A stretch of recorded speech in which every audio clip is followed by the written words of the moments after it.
And welcome back, everybody, to another episode of Around the Bases with Bubba and Mo, episode 70. Going to do some little recap, review, see where things are for some season predictions, and talk so much more that's taken place in the last 5 or 6 days in baseball. In order to do so, my co-host on Twitter, at Boston_Mo. Mo, how we doing, man? Doing well, Bubba. How you doing? Doing. Technology strikes again yesterday. We tried recording in Google Hangouts of all things decides around the world to crap out. Yeah, it's people in Canada couldn't talk to their aunts and uncles, and people in Dubai couldn't talk to their grandparents. It was kind of funny watching all the posts. But yeah, we had to postpone a day here. Yeah, but that's our breaking news. But if you want to talk some what was breaking news at the time yesterday, the New York Mets, and this kind of as a somber note on the deal, Sandy Alderson is leaving the team again. He battled cancer back in like 2015. They all thought he was clear and good to go, but as cancer seems to work, it seems to never just go away. And so it's back, and we don't know what it is. He's never revealed what it is, and it's none of our business personally. But he's leaving the team, and there's no timetable to return. And part of the interviews, depending on what article you read yesterday, seemed like he just might be calling it quits. He might be done. He's like 77 years old or something. Any takes on this?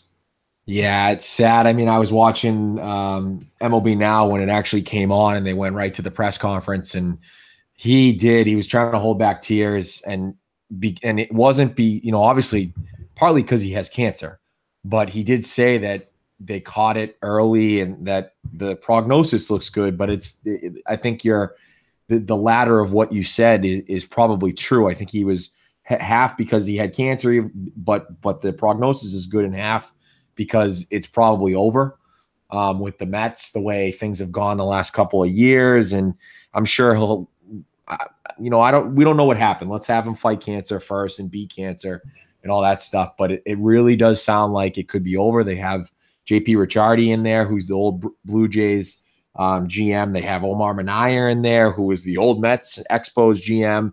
He's sort of, he's like their scouting director. So they have a couple of former GMs in there, and Ricciardi was sitting next to Sandy Alderson. It just sounds like he's moving on, but best of luck to the guy. I hope he beats cancer, and I hope the prognosis is correct. Yep, there's always more to baseball than just what's on the field. So hopefully that all works out well for them. And as much as we like to make fun of the Mets, these kind of things take precedence over that. So we'll be back to making fun of them soon enough. I have confidence in that. Exactly. Let's talk about something else that literally the second week, like we recorded late last week, scheduling conflicts from both of us, and it worked out. We recorded on Friday. Literally the second we hit end and I started loading it somewhere else, your boy, Hamram, reports come out. He's in a drug cartel. He's a kingpin because he was seen on a phone call. Like people saw him. Technology. Again, we're back at technology. But now things have come out, and he's innocent. He's loving life. It's his choice not to play baseball, he said, by the way. He enjoys being with friends and family. What do you got on Hanley almost being a drug kingpin to this? Look, when it came out, I think when they cut him, right, my thoughts were there had to be something else going on there other than the $22 million next year, even though I said at the beginning of the season I didn't want that $22 million next season because the guy had one good year, and then other than that, he's been a malcontent. He's been, he's been Hanley being Hanley. He's just like Hanley Ramirez, but not as good, even though he could have the talent, just doesn't put his mind to it. So I said there had to be something else. And clearly there was this.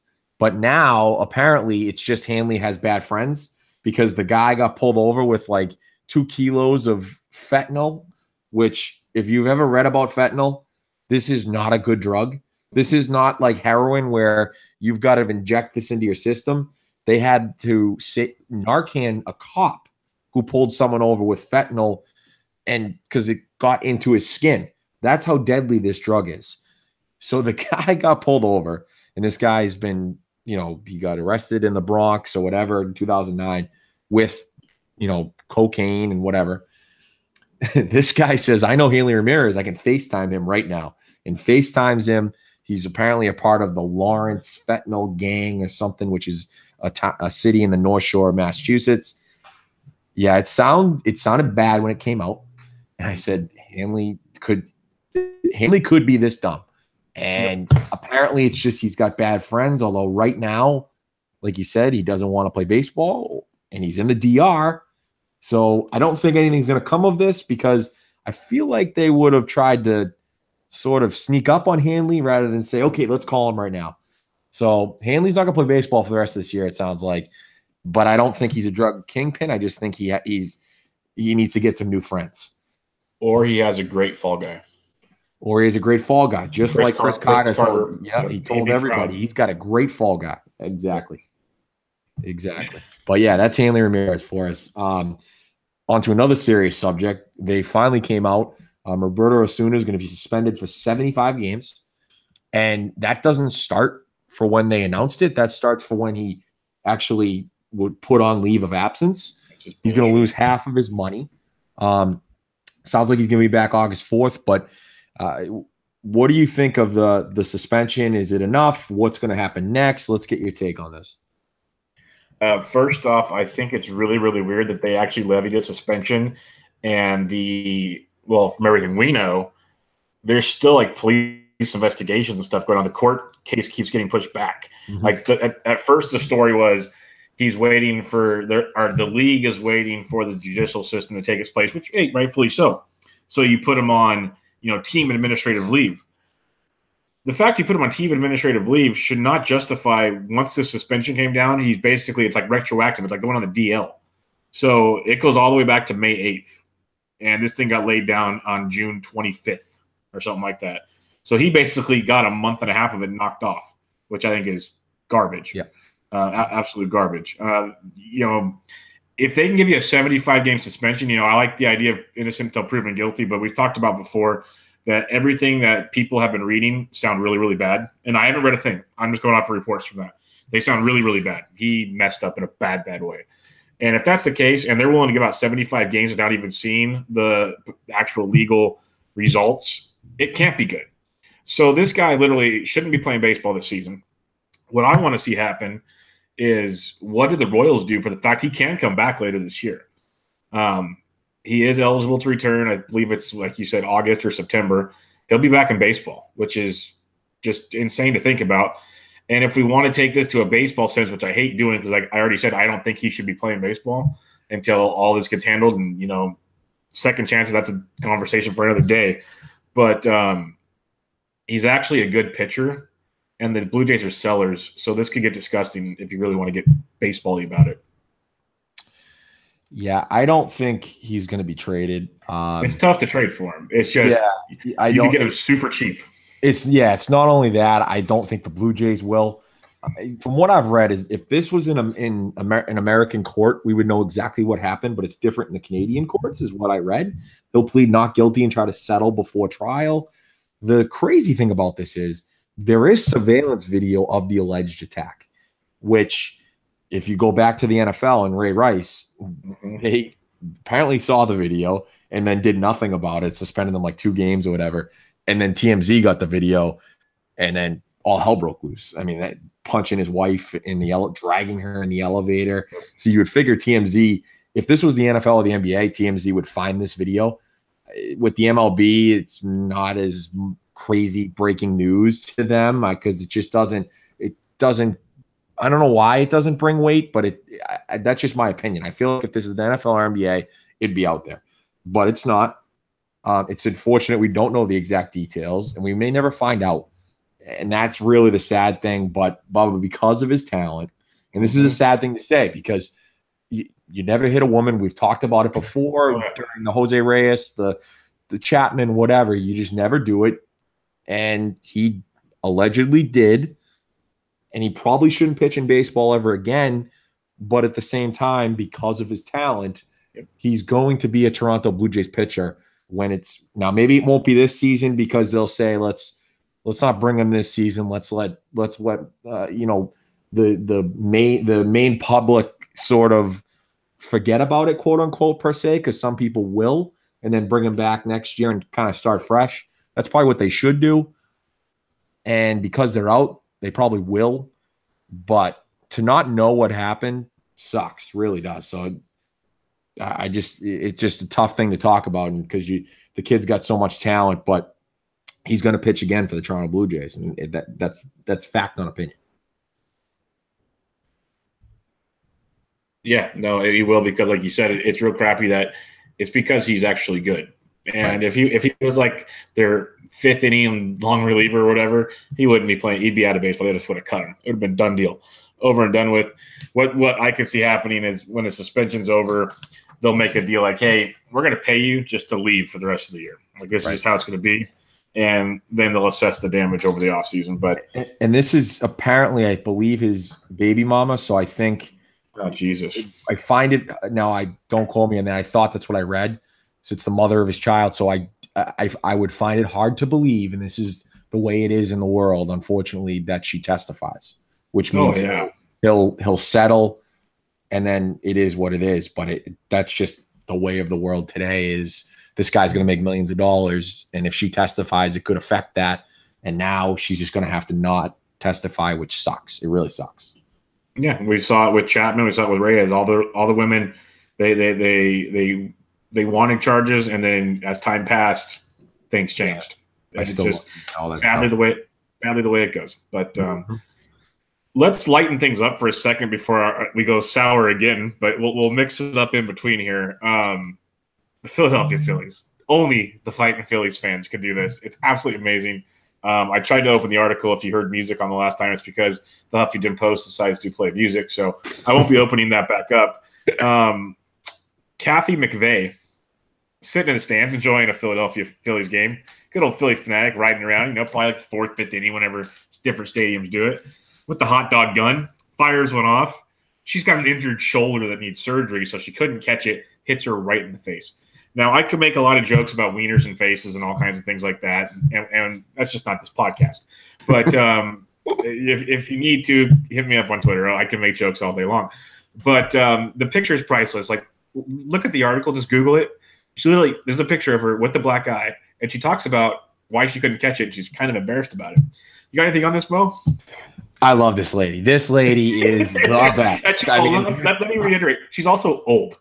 Yeah, like, she's probably in her mid to late 60s.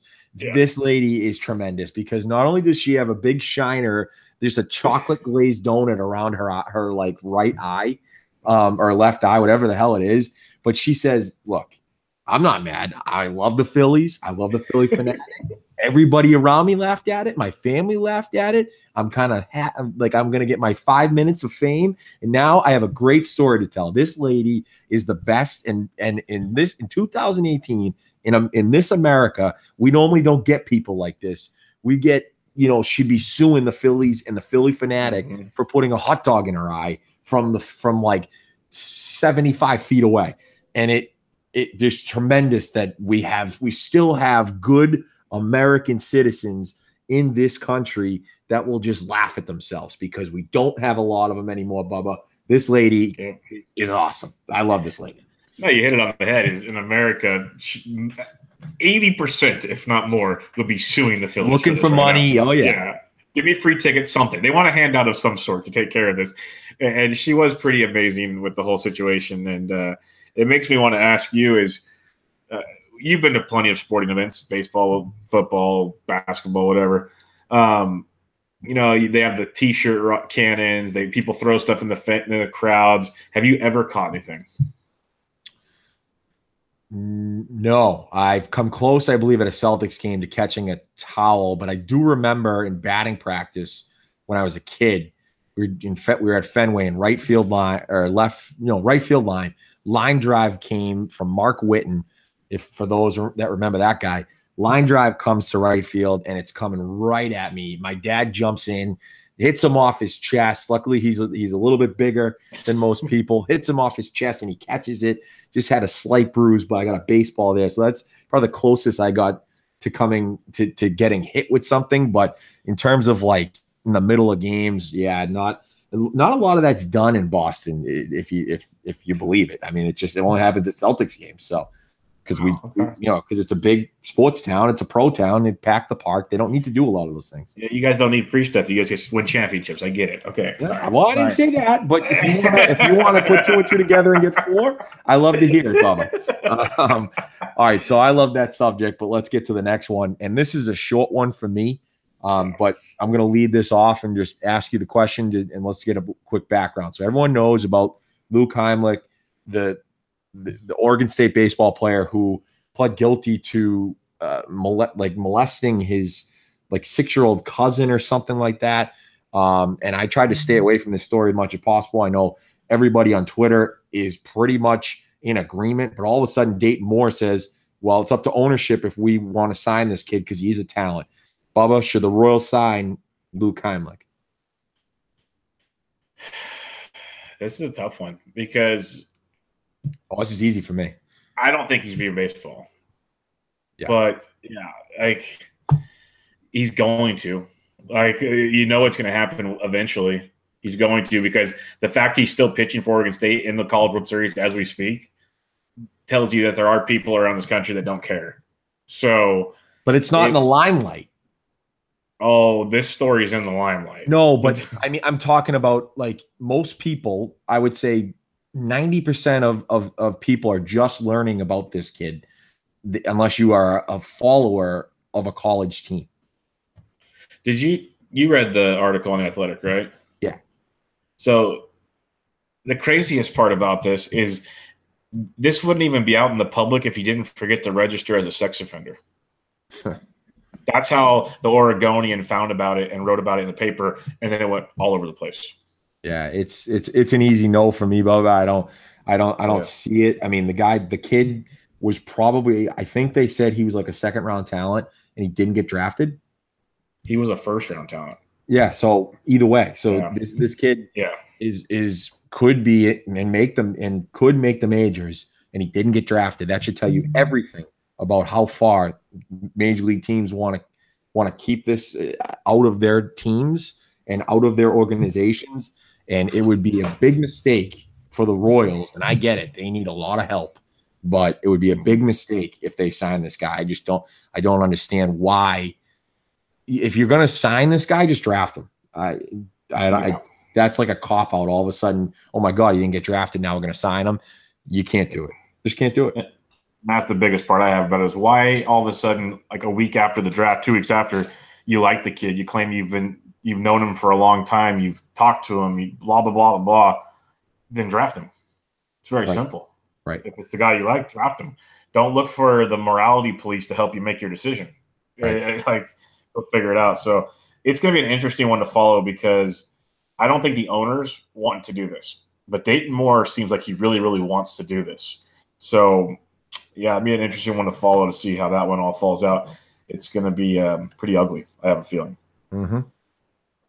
I wanted to bring up Gary Sanchez going on a DL for close to a month. Got a pretty good groin strain. He was hitting with power, but the average and all that wasn't that great. What I wanted to ask you, just for fun, Austin Romine catching, is this the break the Red Sox needed? You know what's funny is Gary Sanchez was terrible. And I know he has all the talent in the world, right? And he's going to bounce out of it. I mean, I said myself that Gary Sanchez will bounce out of this and have a better second half than he did a first half, although that's not hard to do and not a hot take. But some people weren't believing in him anymore. Austin Romine is fine right now. And he's second in the league for catchers in defensive runs saved. Now, it depends on what you feel about the amount of innings that he's actually played. But he's a +7 DRS right behind, I believe it was Tony Walters. Now, whether you believe in that stat or not, that's up to you. But he's defensively, and in terms of running a pitching staff, they could be okay because their offense is so good. Like literally so good that they're not going to miss a beat. Now, when he comes back, he's still a good hitter, and you can't say to yourself, like right now you say, I'm pitching around Judge, I'm pitching around even Didi, I'm pitching around Stanton to get to Sanchez the way he was hitting. But he's still going to get back in that lineup. But a groin strain for a catcher may not be the same for the rest of the season right now. That's the one concern you have to have as a Yankees fan.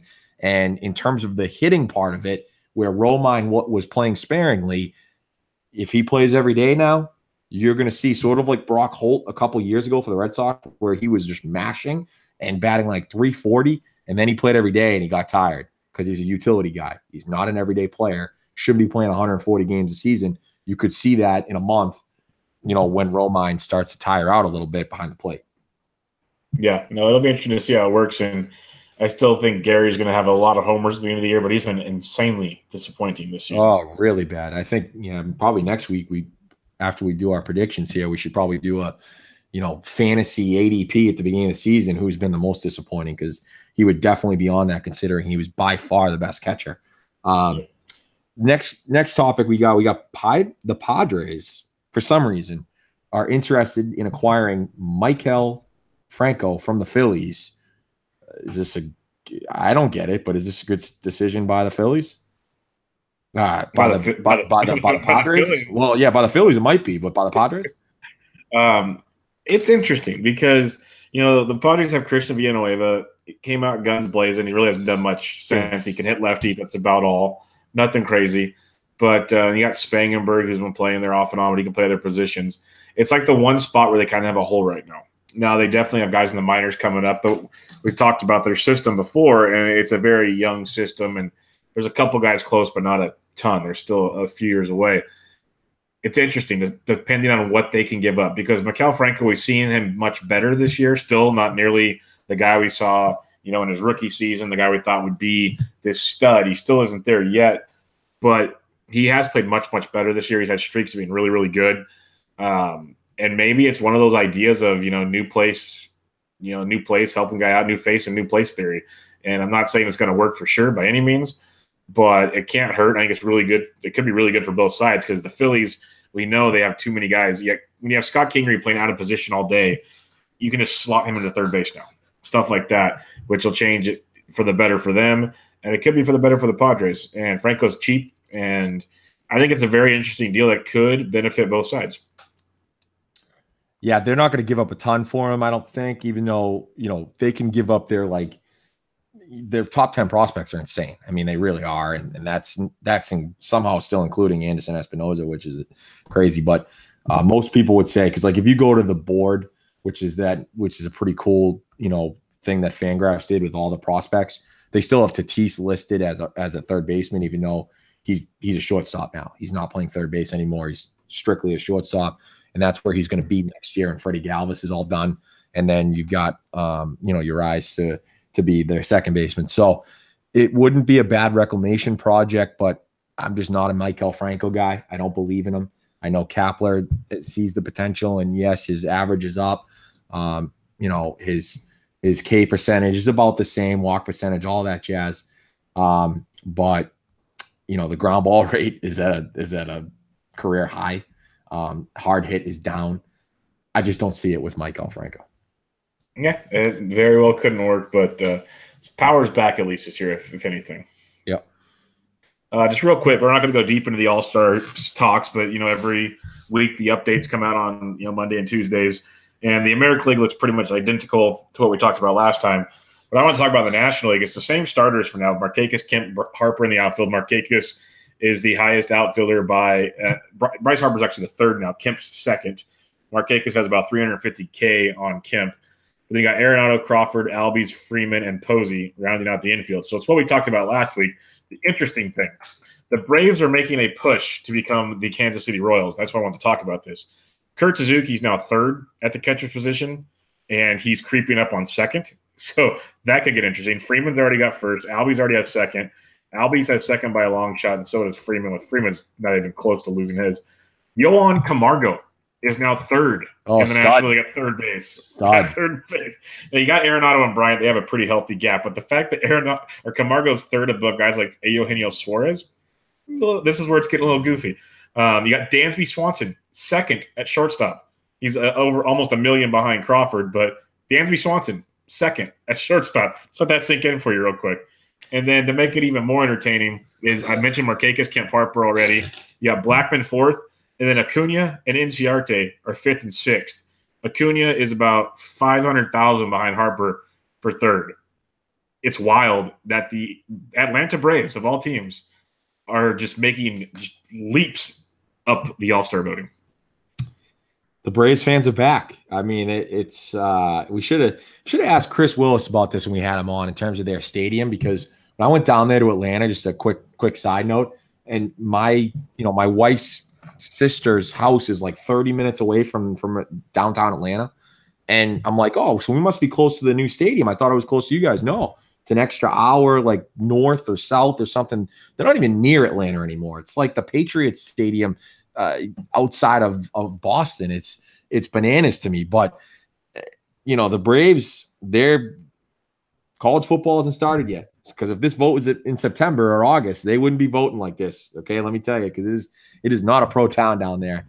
But I guess, hey, good for that franchise being back. I mean, they were so good for years in the 90s, early 2000s. But don't be like the Royals and the Cubs fans. Don't, because that was so annoying. It was so annoying. Most of those guys I can give respect to for having good seasons, but Camargo and Swanson people, let's be real about it. Those just don't belong there at all. Yeah. Vote for Austin Riley before Camargo, would you? There you go. All right, Bubba, we got a lot of things going on. It is June 27th, which means we are pretty much 3 months down, half the season for this MLB season. It's sad but exciting at the same time. So let's check in on our season predictions. We're going to start with our team over-unders. Before the season, we each picked 3 overs, 3 unders. I'm going to lead. I'll let you comment on mine, then we'll comment on yours, and we'll just go from there. The first one for the over for me was the Red Sox over 91.5 at a -170. They're on the way there because the bottom of the AL, the bottom half is terrible. It is absolutely garbage. It's them and the Yankees in that division, and they should win 95 games without a problem. And that is what I said. And it looks good to me. Don't you think? Oh, yeah. When you have the Rays, Jays, Orioles, I'll even throw the Twins in on this, Tigers, White Sox, Royals. That's bad. And the Rangers. Like, that's half of the division or half of the league. Yep. It's disgusting. So, yeah, you guys should be just fine unless something crazy happens. Yeah. You can go ahead and do yours. Oh, I'm going to do this one. I know. I'm ready. I'm ready. Enjoying this one. Yeah, you ready for this? I'm ready. Miami Marlins over 64.5 is plus money. They're at 32 wins. They're halfway there. And we got about 3.5 months to go. This has me getting giddy. They're actually playing better than I think even you thought. They're playing 400 baseball. That'll get you there. So I'm pretty pumped on this one. Yeah, they've been fine. I mean, I'm looking at the standings, the extended standings on Baseball Reference, and against the teams under 500, they're 13-15, which is really, if they go 500 against teams under 500, they're going to be fine. And they've actually 19-33 against teams over 500, so that's much better. You have to think that there's got to be some bad slump coming to that team, but you are on the way through, 32-48. They're through 80 games, literally halfway through. So all they got to go, for my quick math, what is it, 64.5? So they'll win 65 games. So they got to win 33 games. They got to go 33-47.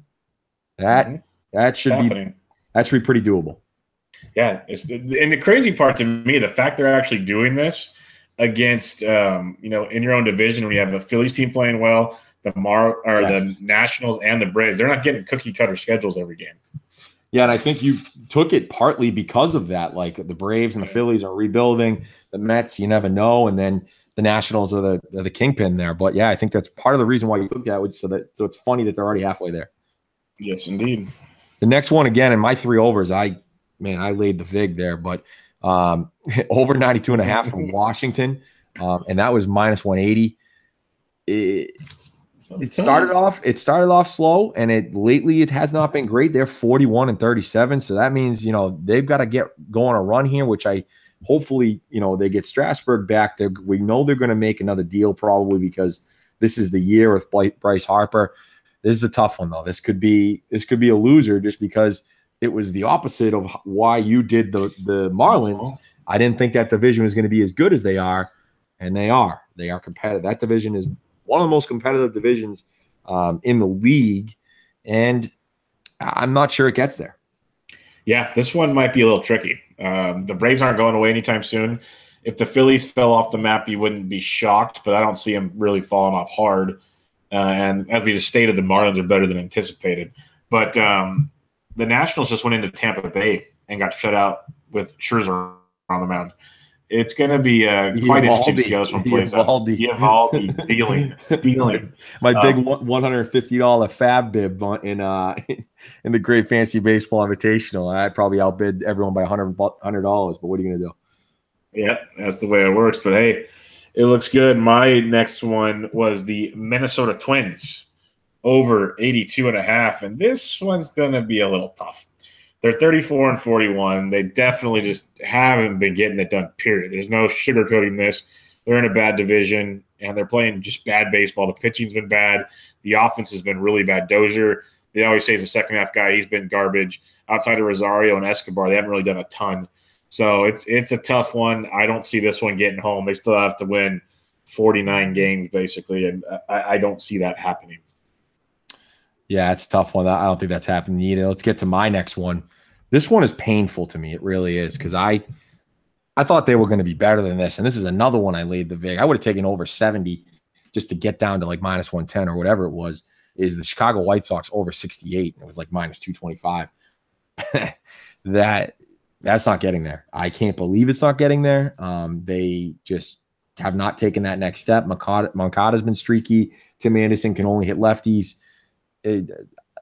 Garcia has been hurt. You say what you want about him, but he was one of their better players.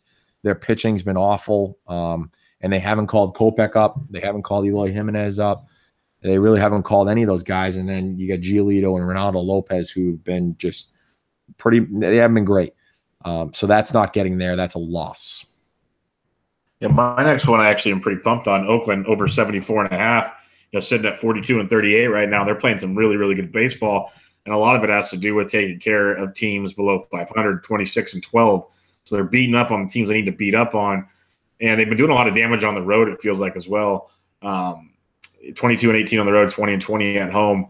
So they're definitely getting it done, and I don't see this team slowing down unless they just make a stupid trade, which always possible with the Oakland A's. But the pitching, they've kind of pieced it together and made it work, but that offense is something fierce. Chapman's on the DL. He should be coming back soon, but Olsen off to a slow start. He's swinging it well. Lowry was on fire to start with. You have guys like Chris Davis that's hitting it. Fowler's now playing every day for him. There's a lot to like with this Oakland A's team. I was big on them when we did this preview show, and I like what I'm seeing so far. 42-38. They're still hanging around in the wild card race, and I see them getting this 74.5 pretty. Not easy is not the right word, but I see them getting it. I see them getting it too. They're 7 games back of the Mariners, and I think the Mariners are going to come back to earth a little bit here. Paxton had a good start against a terrible Orioles team, but the 2 starts before that, his velocity was down a little bit, and I was definitely watching that last night. But the Orioles can't hit lefties. They really can't hit anybody, but mainly lefties. They are so bad. So they still need everyone to stay healthy in terms of the Mariners, and we both thought that they were going to trade at least Jed Lowry to give Franklin Barreto a shot, which doesn't look like it's going to happen anymore until next season. And they may not do that anymore because they're on a roll lately. 7 games back of the Mariners, and if he looks at it, and we know Billy Beane is a big analytical guy, he's going to look at it and say this Mariners team has to come back to earth a little bit. They really do. Now, whether he thinks his team can stay, I don't know. Maybe it's a twin situation from last year, but yeah, I think you get that over. We'll cover this one real quick. This is the one that we both had, is the Colorado Rockies under 82 games. They started off fast, and they're still around 38-41, so they're still kind of there. But the bullpen strategy did not go well for them this year. They've all sucked except for Ottavino, who they could trade. Doesn't look like it's getting there, so it looks like we're going to take that one. Yep, pretty pumped on that one. You get to 82 is 500 baseball. I don't see that happening. They're not a 500 team like we said earlier, so I won't go too much farther. I think it's his lock and load. We took another one down. Yep. Next one for me was a painful one for you. It's going to be painful for you too, my friend. Yeah, it might be painful for me too. We'll see. But, this is when the Bumgarner injury happened. I grabbed San Francisco under 81.5 plus 145, and they've been up and down here. They're 41-39 now, so it's going to come down to the wire. Bumgarner's back. We'll see if they make some moves at the deadline, but that one's going to come down to it. And I know that you think I'm going to lose that one slightly. Yeah, I'm holding out hope you are. Cueto and Samardzija are rehabbing right now. They're, like I said in the preseason, if they can just hang around and get these guys healthy, didn't expect these other injuries to happen, they'll be okay. And they keep grinding, man. That offense has been much better than people thought. And that was kind of the thing I liked with the moves they made. So it's going to be real interesting. It's going to keep coming down to pitching. And Bumgarner still doesn't look right. Sure, he was great his last time out, but people, that was the San Diego Padres. So, like, we're recording this on Tuesday. Let's see what he does on Tuesday night. He's at home against the Rockies. That'd be a big telltale sign for me if things are getting better. My next one, and this one's tough. It's Houston, under 96.5. I thought they just have like a little swoon. And I think I still like where I stand. They've played 81 games. They're 53-28. They're playing amazing. There's no sugarcoating it. Bregman, another walk-off tonight. These guys are straight fire. Everything that's working with these guys has just been great. Their pitching is phenomenal, but Keuchel's got roughed up again today. Garrett Cole has regressed a little, not much. He's still awesome. The way I see this working in my favor is they're going to get a big enough lead where they start resting guys, where they start giving pitchers some time off to kind of get ready for the postseason. That's the angle I'm going with, because literally, if you want to play on pace, you just double this. They're like 106 and 50 something, and you're like, well, yep, there goes that one. But this could be a 100-win team. They're playing amazing baseball. I don't think anybody expected them to be this good. That's the crazy part. You're going to lose this one, because when they go to rest people, they're going to start the likes of Forrest. They're going to start the likes of Forrest Whitley. Kyle Tucker's going to be up in September, and he's going to hit like 11 home runs. They've still got Peacock, Colin McHugh in the bullpen, and they're still going to make moves with the system that they do have. So that's the issue that you have going, is they have horses that are going to be there to make Verlanders and the Garrett Coles and the Charlie Mortons. You know, they're going to make them rest, and then the horses come in from the minor leagues or from the bullpen, wherever you want to put them. This is a 100-win team. This is a loss, in my opinion. But I still like the bet at the beginning of the season. I do, because the Angels made moves. Seattle tried to make moves, and it's actually worked. The Athletics, we both said, weren't as bad as they were going to be. It was just Texas, and we've been almost right. As I segue into my last under, the Seattle Mariners under 81.5 plus 110. This is a loser. I said I didn't think they had enough pitching, and it was all dependent on whether James Paxton could stay healthy and they could get maybe one or two other guys to help out. Marco Gonzalez has been very good. Felix has been better as of lately. They've went and got Colomé. Diaz, who I said would probably be a top 3 reliever or something like that. He's been unbelievable. Mitch Haniger's taken the next step. This is a loss. Yeah. Yeah. They shot. I thought it was a good bet too. Like we were just thinking that pitching staff was garbage. And for the most part, it really has been. They've just played really, really well, and they've won a crap load of one-run games. That's just pretty much what it comes down to. They're 34 and 9, or no, they're 24 and 11 in one-run games. I did put a World Series future in on them when I thought he was getting all that space to sign Ohtani, and he literally got every dollar, and it's probably at a terrible number because I had money on a bad website, but I didn't really care. I put lunch money on it, and so I still have that out there, and the same with the Brewers. So we'll see what happens. I like the Brew Crew one though, because even though I didn't pick them in the playoffs, I still I thought they were going to get a starter, and I was wrong on both, but they're there. Well, my final one I'm feeling damn good about. They're 43 and 34 is the Chicago Cubs, and I had under 94.5. They are not winning another 50 games this season. They have to win. They actually have to win 52 games to get the over. It's not happening. Not with that rotation. They are lucky to be where they are right now, because it's either they get destroyed or they destroy a team. There's really nothing to do with pitching, it feels like, when they're playing these teams. So, I'm not going to go too much. We know the stories of Darvish is still trying to rehab. Chatwood has been just an abomination on the mound. Lester's actually been really, really good, better than I thought. I thought he was going to be one of the killers for them. There's a lot to not like with that team. And now Chris Bryant's on the DL. Rizzo's been underperforming. Javi Baez is their MVP. That should tell you enough right there. They are playing their grass too. Yeah, so I will take the win in that one as well. Mm-hmm. All right, let's talk AL MVPs and AL awards in general. Mo, your AL MVP was Carlos Correa. Mm-hmm. Thoughts? Well, let's preface this by saying both of our AL MVPs was Mike Trout, but we weren't going to go with Captain Obvious, and so that's why I took Carlos Correa to take the next step. And clearly, he's been good, but he has not taken that next step. He's only batting 268. I believe the K percentage is up from previous years. Yeah, slightly up, about 5% up from what it was last year, and sort of a short 2/3 year. But he's been around 300 for most of his career. I mean, 280 for probably in between there, but 315 last year. Yeah, he has not taken that next step, and he's not going to win the MVP this year. No, but my guy, yep, could definitely win the MVP. And I think you'll be a big fan of this one. Yes. One, Mookie Betts, who even with the DL stint, hit ding dong number 20 last night. Yep. This boy is straight balling out there. 41 ribbies, hitting 338, and he even has 14 steals. We're talking he's on pace for he could go 30-25. Like 30-30 is not even out of the question. I guess it's possible this year. He can go 40-30. Mookie Betts is on fire. I don't see anything changing at all. He plays good defense, top of an awesome order. This guy, if anybody can take down the one and only Mike Trout, it is going to be Mookie Betts. So I'm very confident in my selection up top.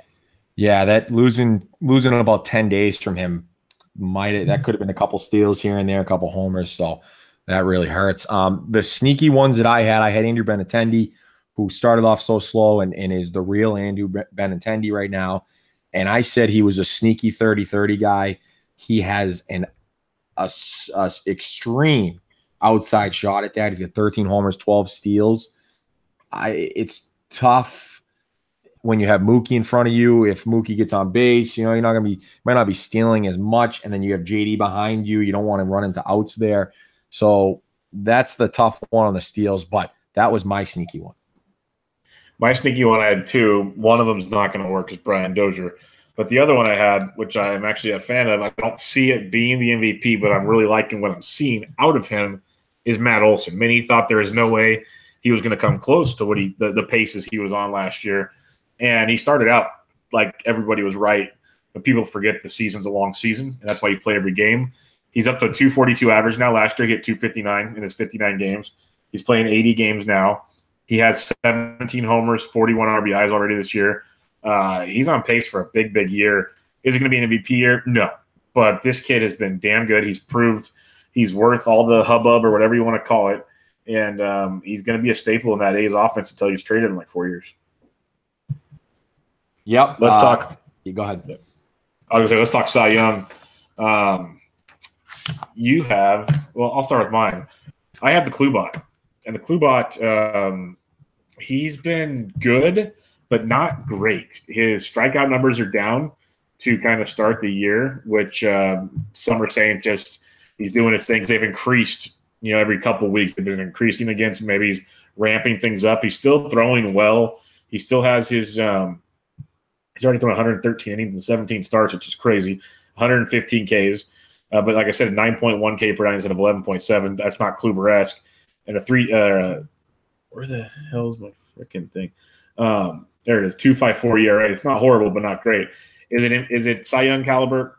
It's tough because there really hasn't been too many dominant guys. So he's near the top, but I wouldn't say it's obvious just yet.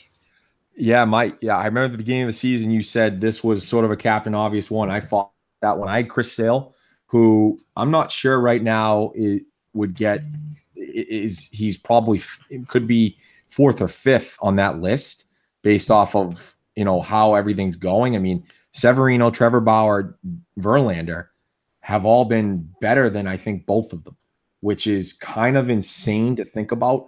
I mean, having Trevor Bauer in there and even Verlander, I mean, we know Verlander has all the talent, but I think it would be a tough one to pick. I think right now, I think you're picking Severino as your Cy Young winner, and I'm not sure. I think Sales, like I said, probably 4th, maybe 3rd. But I'm not sure Kluber's in the top 5 there right now. I don't think he's getting top 5 votes. Yeah, I don't think he is either, and neither Sale isn't even close to it. It was weird because if we would have done this 2-3 weeks ago, we probably all would have been unanimous on Garrett Cole. But that's slowly come back to earth. So I think we'll kind of see how it goes, and it'll be interesting to see where the final kind of weighs out on that one. It's going to be an awkward one because it's going to somehow come down to like wins or something, and it's just going to be bogus. Like right now, Severino has 12 wins, and that's the reason why people are going to vote him over, a Verlander or a Bauer, even though they're pretty much on par. Yeah, no, definitely. My kind of long shot guy, he's been ultra disappointing this year, but he's been disappointing just because I guess he's not dominating as you'd expect. But Lance McCullers, he has a 3.80 ERA in his FIPS. The next FIPS all line out to that. He's striking out about 9.5 per 9, which isn't bad. 53% ground ball rate, so he's actually pitching well. He's walking too many guys to make you feel comfortable with life. And not being that just dominant guy. It's only like a 9% walk rate, which you wouldn't think would be horrible. But I guess he also gets overshadowed on that Astros team, which doesn't help at all. So Lance McCullers is my long shot, and he's still a long shot. Yeah, my long shot was James Paxton, and it was all about health. He's been doing really well.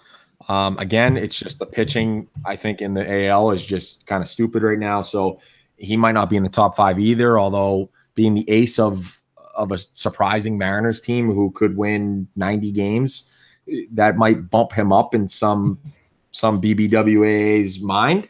So that'd be interesting to watch. So he's a lot closer than McCullers, but both good choices for sure.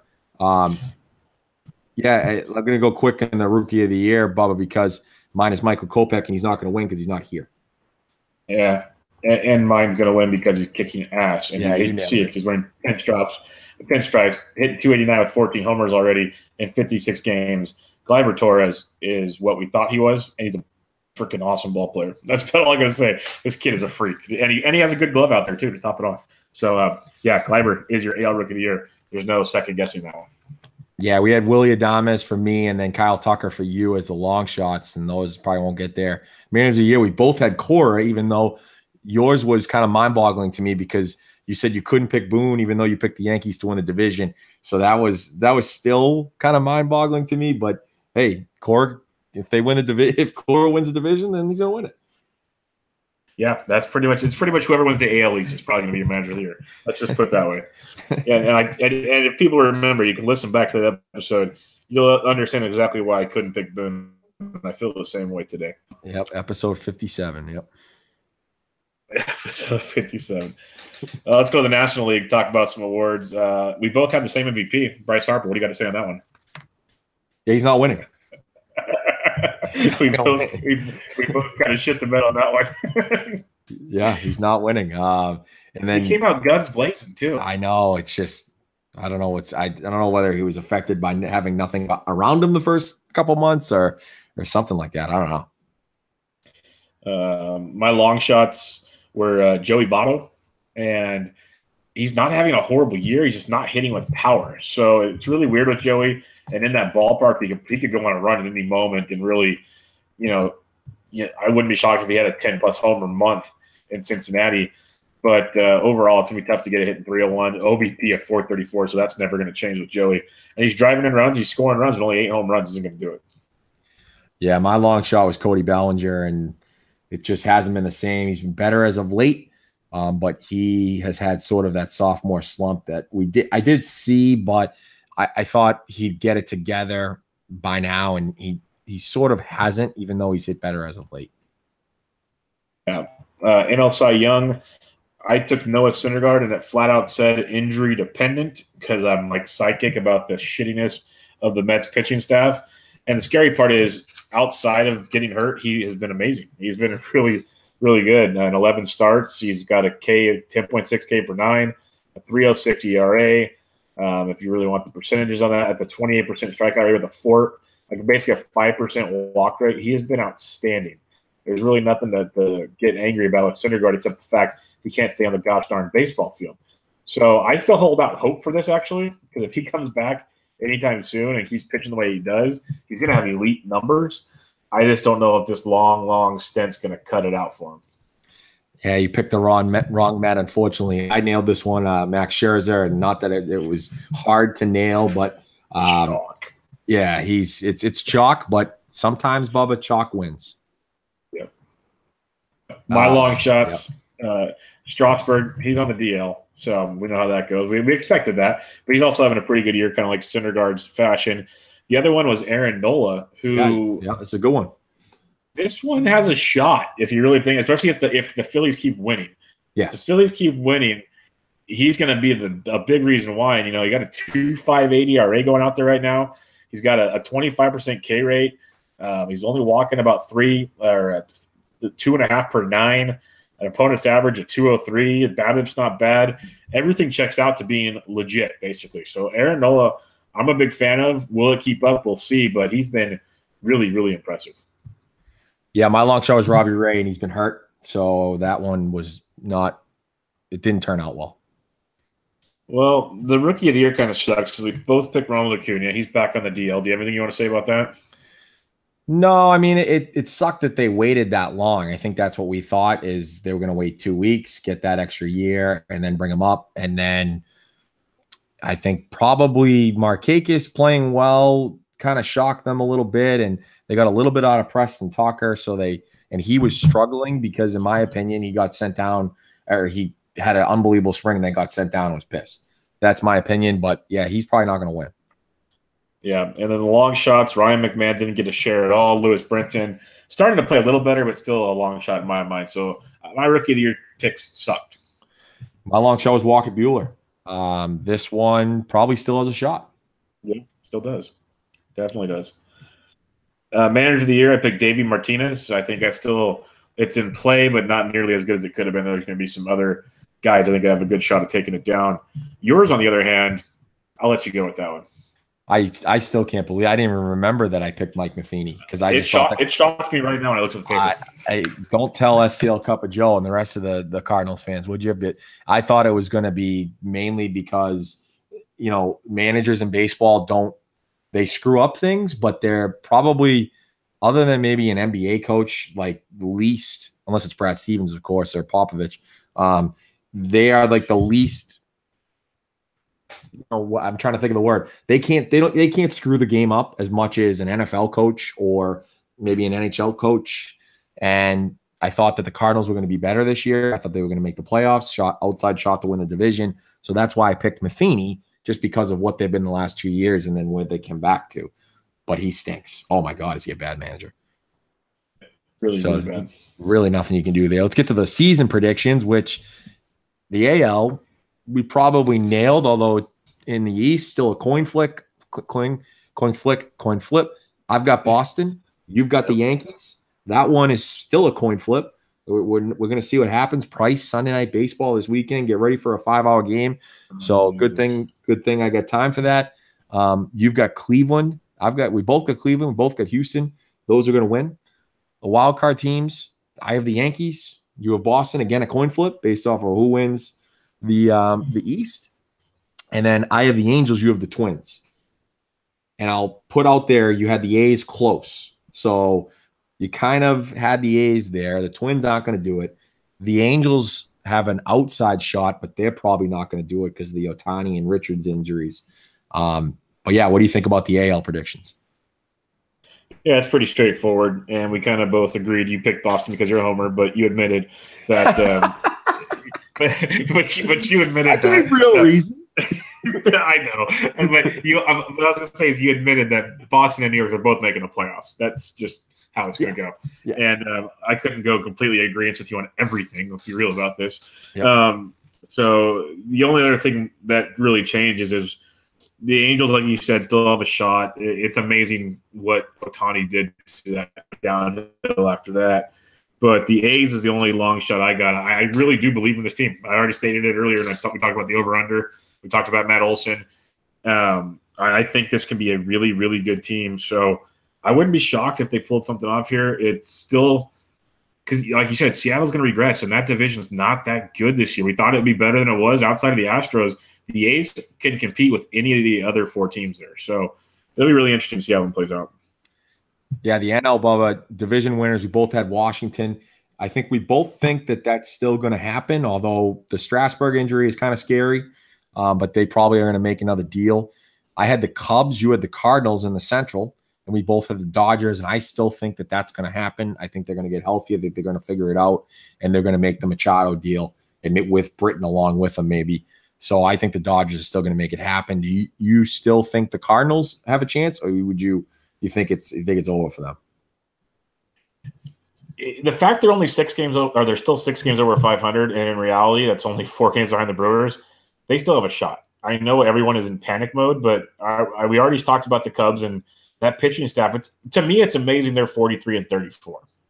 The Brewers at 46-32. Now that's legit. Like, that team is really good. At the same time, the concerns we had in the preseason about that pitching staff have not changed for me.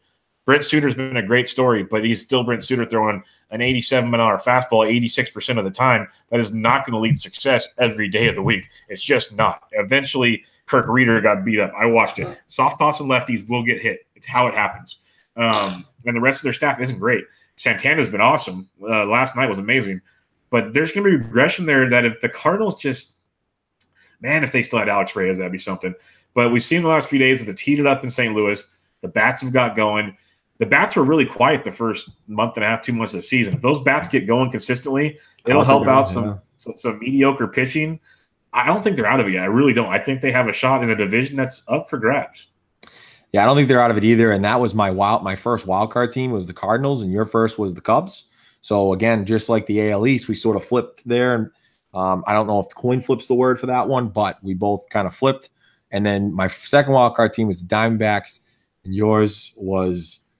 Yeah, we don't have to talk about mine. New York Mets. Meet the Mets. It didn't say New York Giants. Nope, because they're not going to make the playoffs in the NFL either. So ALCS matchups: Houston, Boston, Houston, New York. Again, sort of that coin flip situation. Washington Dodgers, Washington Cardinals. So those still have a shot there. And then again, I didn't even listen to this, but. We both had Washington the same Houston one at 6. Yes, that's why I only had one. So all of those are still in play. I kind of still love that World Series pick. I almost had it last year, and hopefully I will have it this year. But Houston looks like a juggernaut. They really do. Yeah, the only thing, I think the matchup's great. I'd love to see Washington Houston. I think we still can see that matchup because he said earlier how bad Bryce Harper's been. He's not going to be that bad all year. So once he gets going and Rendon's been feeling it and he gets some of these other guys going, watch out. Like, this team's going to be freaky. You get Strasburg back. They're going to be really good. You're going to see regression from the Phillies and the Braves. The Nats will end up taking this division by I wouldn't be surprised if it gets closer to 10 games by the time it's all said and done. They're that good of a ball club.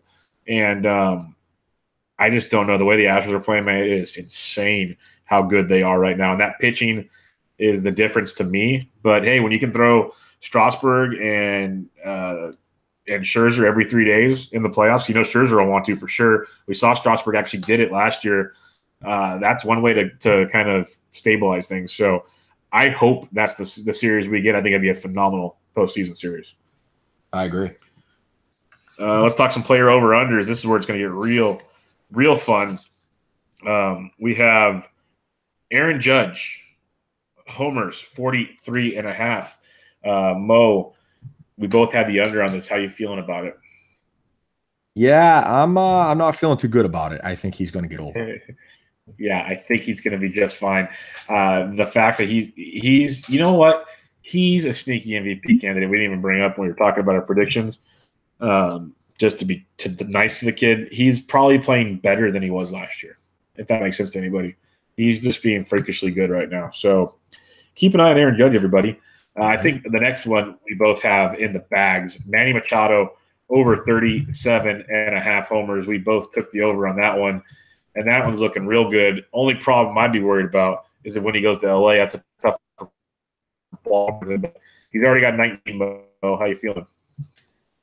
Yeah, I'm feeling good about that one. And that one, when we talked about it, his high was 37 in his career in 2016, and he had 35 before that, 33 in a down year last year. So he's in a contract year. We set it high, and it looks like we're going to get there. I think he's going to get to around 40. All right, the next one was interesting. David Price, innings pitched. We both took the over 175. Right in the third innings, Mo. You watch the Red Sox way closer than I do. Do you think the over is happening? He's getting there. Yes, he is getting there. I think they're going to try to, the issue with this is they're going to be in a pennant race for the entire season. So they can't really rest guys because you just don't want to get to that wild card game. Even if you think you're better than Seattle or Oakland or LAA, whoever gets there, you think you're better. But in a one-game playoff, anything can happen. And then you're also pitching Chris Sale, which means he might only pitch once against probably either the Yankees or the Astros. So that's a scary proposition. So they're not going to rest people. So I think he's going to get there. Yeah, it looks like a good call there. The next one I think we'll be okay with, but it's not as good as the Manny Machado one. Carlos Correa, we both took the over 32.5 home runs. He's sitting at 13 right now. He's started to hit a little better of late. So maybe it's a sign of things to come. How you feeling on that one? It's a tough one because now he's got a little bit of a back injury. Hopefully he's okay. I'm not sure we get there. Yeah, that's going to be really close. Really, really close. One, I feel like we need to take the L on. The thing is, though, he's got 81 Ks already. As long as he doesn't get demoted. We took the over 165 strikeouts for Luis Castillo. He's been bad, really, really bad. But even when he's bad, he's getting a ton of strikeouts. So this one's going to be something else. I think if he stays up the entire season, I think it happens. What do you think? I think it probably happens. It might happen too, but I'm worried about the whole shutting down thing. And you know what's sad about this is even though the Reds were awful to start, I think they were like 8-31 when Brian Price got fired. They've been really, really good lately. They won again today at the Braves. They won yesterday, and he stinks. And if he was good, I'm not saying they're going to make a run on anything, but like they would have made that division tougher for everybody else. And it's just this kid had all the talent in the world. The ground ball rate's down. The homers are way up. It's just not a good thing for the amount of talent that he has. Yeah, really disappointing. Another disappointment. This is kind of a guy I thought would regress this year. Cody Bellinger's got 15 homers on the season, and a lot of that's come in the last 3 weeks or so. We both took the over 40. I'm going to take the L on this one. What are you taking? Yeah, I do that. Floyd Mayweather L gif. Yeah, we're taking the L big time. He's not getting there. I can't believe he only has 15 homers, and like you said, most of them in the last couple of weeks. Because even though I thought he would regress, like you said, a little bit, I still thought the power would be there. And it's just not there. I mean, he had a 25% home run to fly ball rate last year, down to 17%. His hard hit percentage is down. But the walks and the strikeouts are still the same as it was last year, but everything pretty much is down in the power numbers for sure. Here's one of the easiest ones I thought we had the entire time was Noah Syndergaard, innings pitched at 175. We both took the under. I think we took that one rather easily. He's at 64 innings right now. I think we can eat the W, as Jameis Winston would say. Yeah, we might have to set that even lower next year. Yeah, because I think we pretty much called this entire thing about you're taking the what? The Jameis Winston comment flew over my head until 5 seconds later. So I don't know. That's good. I was wondering, I get a reaction at first. I was thinking, wow, I thought it was better than that. I know I can be cheesy at times. I thought it was better than that. Oh, it was good. And I'll picture it in his voice, so that's good. Here's one I really like. We split on this one. Christian Yelich, 20 homers, 15 stolen bases. It's over and then under. So I think we both took the over on homers and under in steals. Yeah, I think that's what it was. We're gonna lose. We're gonna lose on steals, and he's already at 10. Probably gonna win on homers. He's at 11. Yeah, I think we're gonna win on homers. Now this one, you're solo on this one. Mad Max, your Cy Young winner. You picked him over 20 Ws. That's going to be pretty tough, but if anybody can do it, it's going to be the Mad one. What are you thinking? Because right now he's sitting at a cool 10-4 already. Well, the thing about this one, I still think he gets there. The fact that he has 10 wins when the Nationals are only 41-37, and we thought they'd be a lot better than they were, it's still pretty good. I still think he gets there. Took Giancarlo 50 homers. It's a disappointing. The Yankees. He's at 19. You know this guy could hit 15 to 20 in a month if he wanted to. Is it still a disappointing season that 50 is not happening? Not happening. 50 is not happening. Disappointing. Disappointing. All right, you predicted Manny Machado gets traded. I think we agreed on that one. You picked the Cardinals. I don't think it's happening. I don't think that's happening either unless they go on a run coming up here. Maybe they say screw Paul DeJong and put him at shortstop. I don't know if they'll actually do that, considering they signed Paul DeJong to a contract. But I've changed my pick to Dodgers because you wouldn't pick Dodgers at the beginning of the season only because you didn't think that Corey Seager was going to be hurt for the whole season. And that's the only reason the Dodgers would go get him. And now he's hurt, and now they're going to go get him. All right. I'm going to save the last one until after you talk about Senzel because I'm doing some math right now. Okay. So why don't you talk about Senzel, and then we'll do that last one. Yeah, my binky here, Nick Senzel, he's out for the year. I mean, he had the vertigo issue. He had some tightness. Now he's got a fracture in I think it's his right index finger. He's out for the year. And now I got to wait till 2019 for this guy to be up here to play second base for the Cincinnati Reds.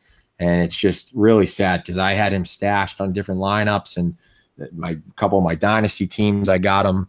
And I was just excited for him to be up this year. He was having a very good year, down at AAA, and it's just not going to happen this year for him. And you hope that vertigo issue doesn't. It's going to stay with him at times, but I hope he's healthy, and I hope they don't wait a couple weeks next year. But knowing the Reds, they might do it. I don't know, but I think they trade Scooter Gennett, so I think he'll be up at the beginning of the season. Yeah, it's a real shame. I think they'll find a spot for him for sure next year. It's just crazy. It's come to this that the vertigo set over because there were chances for him to get some time this year, and it's just not happening. But get healthy, get better, and definitely become a fixture because with the India pick this year, you got Suarez and Bottles there for a while. It's going to be an awesome infield to check out going forward. Mm-hmm. All right. So the reason I do some math is because I'm slow at it, and I picked my bold prediction for the year was I had the A's trio of Chapman, Olsen, and Chris Davis out homering Judge, Stanton, and Sanchez. What's the number?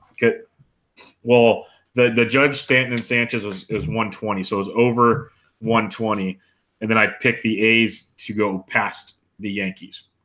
So I believe we both took the over 120. That was a side note. Right now, Stanton, Judge, and Sanchez have 53. It's going to be close. And Sanchez on the DL now. I still think that gets over. What do you think? Ooh, it probably will still get over as long as the Sanchez timetable is only 4 weeks. If it's not, we might have trouble. But based off what Judge is doing, I don't think Stanton's getting to 50, but he probably will get to 40. So it depends on the Sanchez. I guess based off of them saying it's 4 weeks, I'll say they still get over. And my A's pick is looking interesting right now, let's just say the least, because I have Chapman, Olsen, and Davis. Chapman's been on the DL for about 10 days already, so that's hurting me.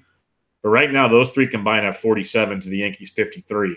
Got a shot. I am in the ballpark on that one. And I hope to God that happens because nothing would make me happier than sad Yankee fans. Yeah, and so, I didn't have that one. I said that the A's would be in totality more than the Yankees, and that probably is going to happen because the Yankees have 127 and the Athletics have 108. And I think that's partly because I didn't know that Gleyber Torres and Andujar were going to be up here the whole year and mashing the entire time, and they have been. So that's kind of shocking. You thought that Bird would be up here mashing more than the two of them, and he's not great. So they are lapping them right now. It's probably going to be the Yankees easily.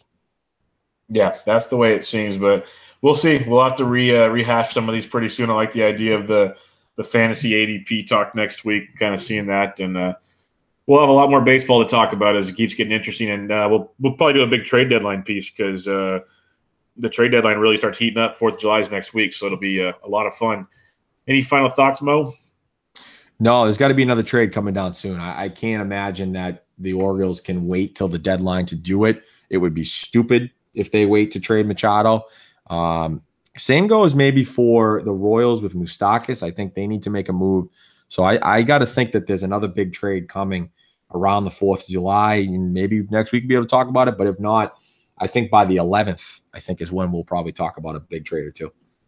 Yeah, the one of the Dodgers Digest guys came out today saying Bobby Nightingale, our boy Bobby, was reporting the Dodgers are officially the front runners and have started negotiations with the Orioles for Manny Machado today. And the Dodgers Digest guy was quote tweeting it. That's how I knew it was our boy Bobby. But it's going to be interesting. Like you said, you get him and you get Britton with it, and just screw it. Like, Sorry, you know what? You know where I'm at now at this point? At this point, where I'm at? Yep. Make all the trades. Trade all your prospects. Get them all out of the system. Enjoy 2 or 3 years, and then come talk to me again. Just do it. Yeah, well, you know what? They've got a new regime there. They're not doing that. You know that. I know. I'm just trying to be optimistic. It's not the way he rolls, Andrew Friedman. Now, Magic Johnson would do it, but he's out making promises for the Lakers. So, unfortunately, you're not winning that one. Yeah, he's trying to bring LeBron and Paul George and Kawhi Leonard or somebody to frickin' LA. At least 2 of the 3. Oh, yeah. But all right, that'll wrap us up, Mo. Episode 70 in the books. Everybody check out the podcast on Twitter at Around Bases Pod, and at all your listening pleasures, iTunes, SoundCloud, Spreaker, Stitcher, Spotify, the works. Go give it a rate and review. Mo's on Twitter at Boston_Mo. I am at BDintric, and we will catch you guys next time. See ya.